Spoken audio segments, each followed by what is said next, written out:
Vous l'avez peut-être remarqué en sortant de chez vous, ça souffle. Aujourd'hui, la faute à la tempête Gérard, qui balaye l'ouest et le nord du pays. Les rafales de vent ont allègrement dépassé les 100 km/h par endroit.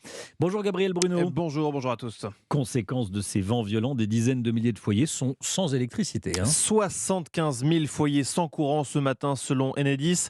Ça concerne principalement l'ouest de la France, la Bretagne notamment, avec 12 000 familles privées d'électricité. C'est la région la plus touchée. La Normandie, les Pays de la Loire, mais également le Loiret sont concernés. Au-delà des coupures de courant, on a senti par endroits des bourrasques très fortes, 163 km/h enregistrés, notamment à Barneville-Carteret, c'est dans la Manche. Et là où ça souffle fort, il y a souvent des petits dégâts matériels. Pas de blessés recensés heureusement, mais des arbres tombés sur la route par exemple. C'est le cas sur l'île de Groix au large de Lorient. Dominique Yvon, le maire. Une personne que j'ai rencontrée ce matin en venant à la mairie, elle me dit ça a soufflé, c'était affreux, je pensais que c'était la fin du monde qui était arrivée. Je lui dis à ce moment-là.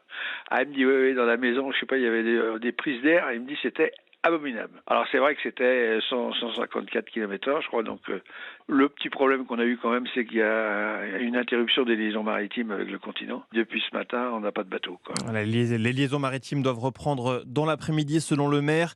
Et puis autre mode de transport touché par la tempête, les trains, ça reprend peu à peu. Les équipes sont mobilisées pour évacuer des arbres tombés par endroits. Il y a eu beaucoup de trains supprimés en Normandie, en Pays de la Loire.